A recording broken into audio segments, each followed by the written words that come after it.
ATP, adenosina trifosfato, a molécula que carrega energia na célula. Para que muitas reações aconteçam, ou eventos dentro da célula, é necessário alguma forma de energia. E uma molécula que se destaca como protagonista nessa energia, nessa fornecimento de energia, é o ATP. E o que é o ATP? É uma abreviação de, de uma molécula que se chama adenosina trifosfato. Embora fosfato comece com F, a gente usa o P da grafia antiga de fósforo, que era com pH antigamente. Bom, eu vou mostrar para vocês então como que é essa molécula de ATP. Ela é muito parecida com aquela molécula que forma a letrinha A do DNA, porque ela tem uma adenosina, uma adenina, tem um açúcar. Na verdade, ela é mais parecida com o A do RNA, porque o açúcar dela é uma ribose, como o do A do RNA. E tem grupamentos fosfatos. Vou passar aqui um pouquinho acelerado, mas vou comentando. Então, adenosina trifosfato. Fosfato, ele contém cada fosfato contém um átomo de fósforo, que é o P, na tabela periódica. Porém, ele tem também mais alguns átomos. Então, primeiro eu vou desenhar o açúcar, um açúcar de 5 carbonos, o mesmo açúcar que forma a estrutura do RNA.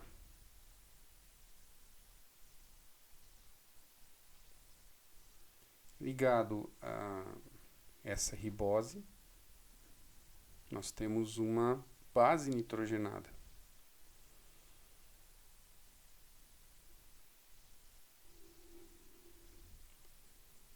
Essa base nitrogenada, portanto, contém nitrogênio, bastante nitrogênio.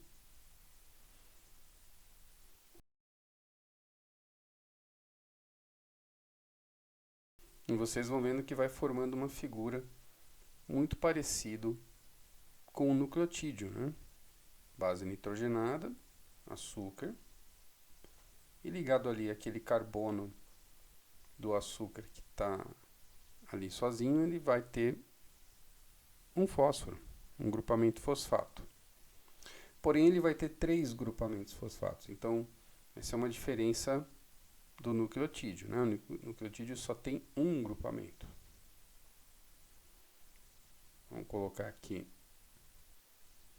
os oxigênios e os fósforos desses grupamentos fosfatos. Então, não é um fósforo puro sozinho.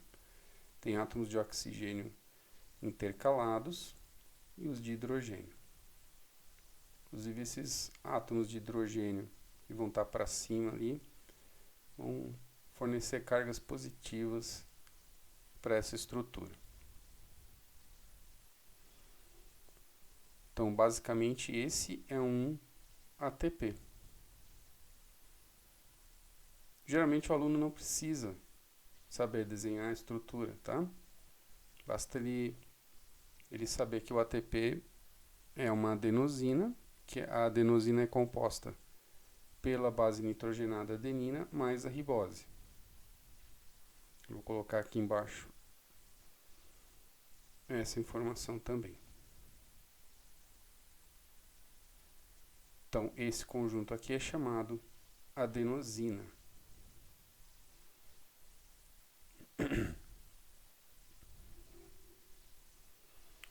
Bom, pessoal, então ficou assim, né? Uma informação também importante que eu deixei aqui é que ele também pode ser chamado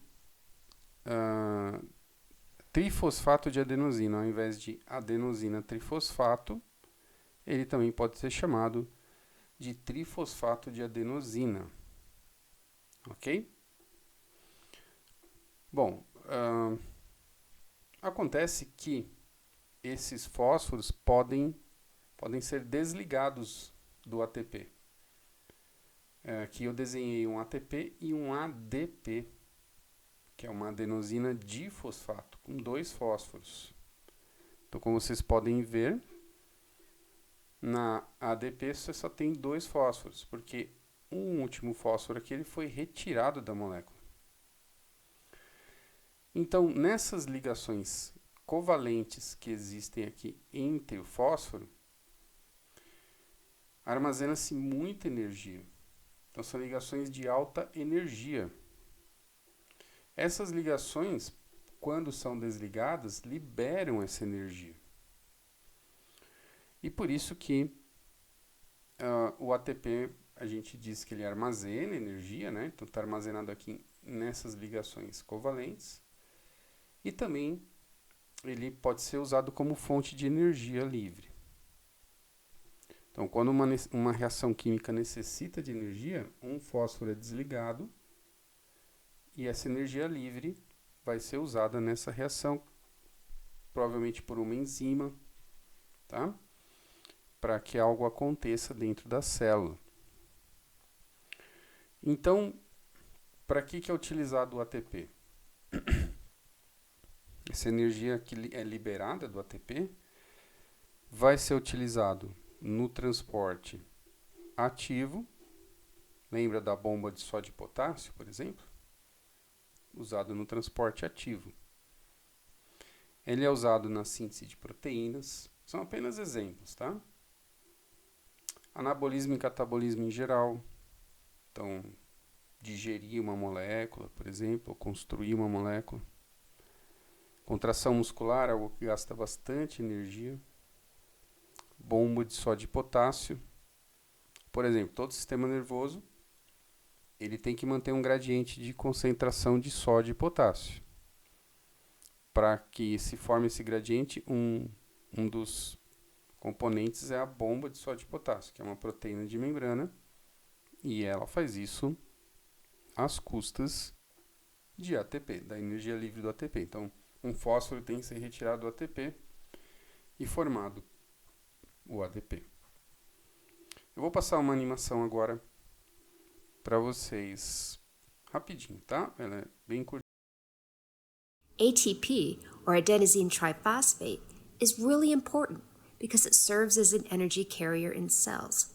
It's responsible for moving the energy found in chemical bonds of our foods to the areas of the cell that need energy.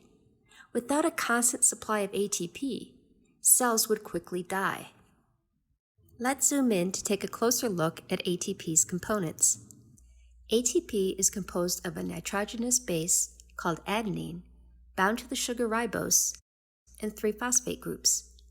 The bonds between the phosphate groups are high energy. An enormous amount of energy is packed into these bonds. When energy is needed, the terminal phosphate group is removed in a process called hydrolysis, releasing energy and forming adenosine diphosphate.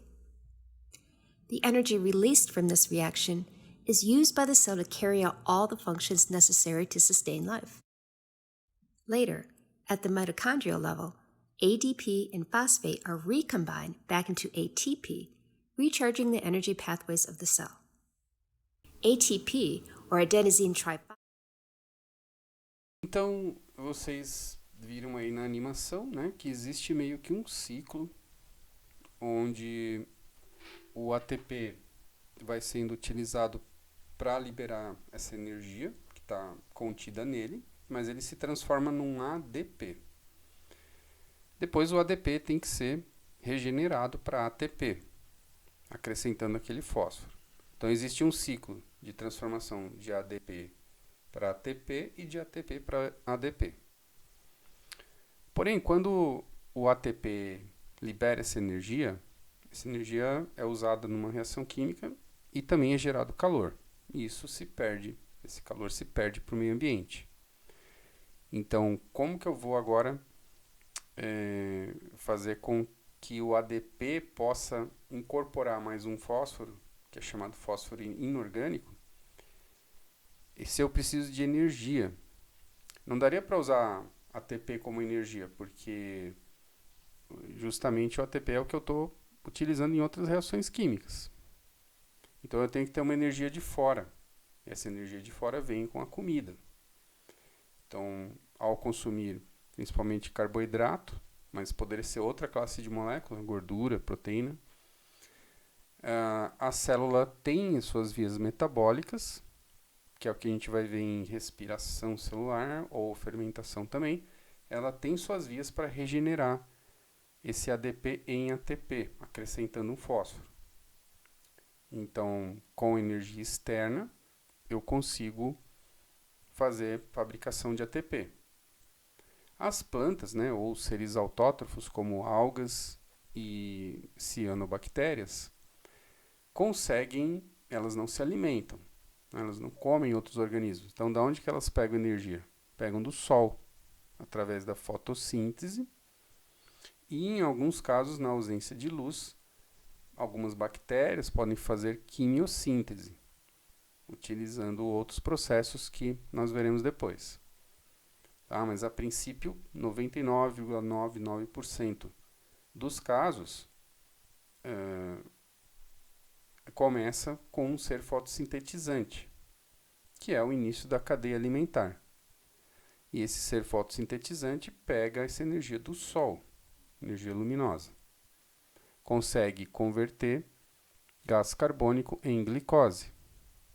E o próprio ser fotossintetizante, como ele é autótrofo, ele cria essa glicose e utiliza depois no processo para formar ATP.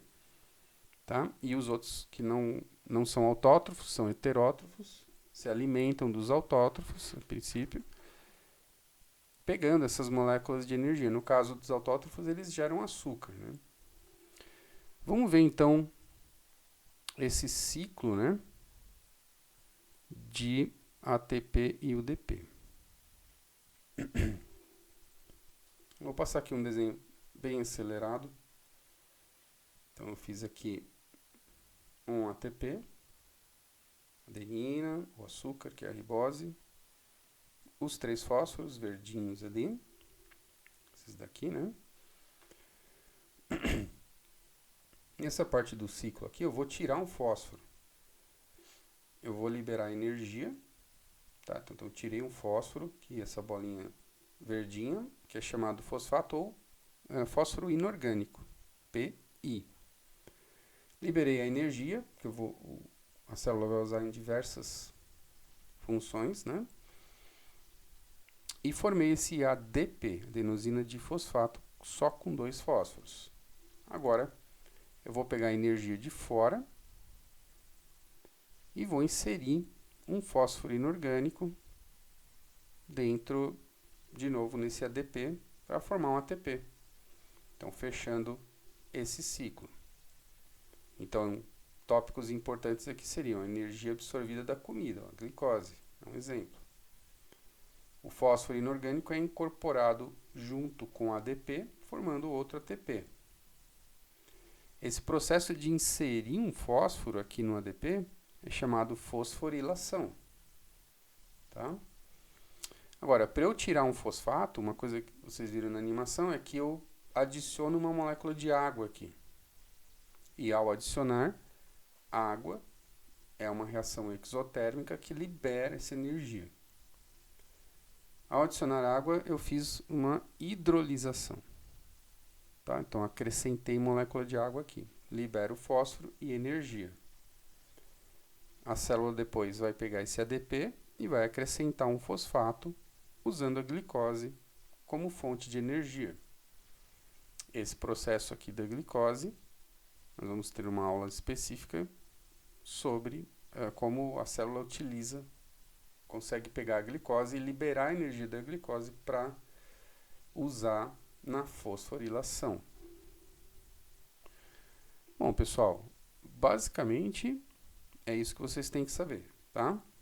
Um pouquinho da estrutura, não é necessário saber todos os detalhes de átomos como eu fiz, mas saber que tem uma adenina, tem uma ribose e tem 3 fósforos no ATP. Saber para que ele serve, tá? Que seria esse slide aqui.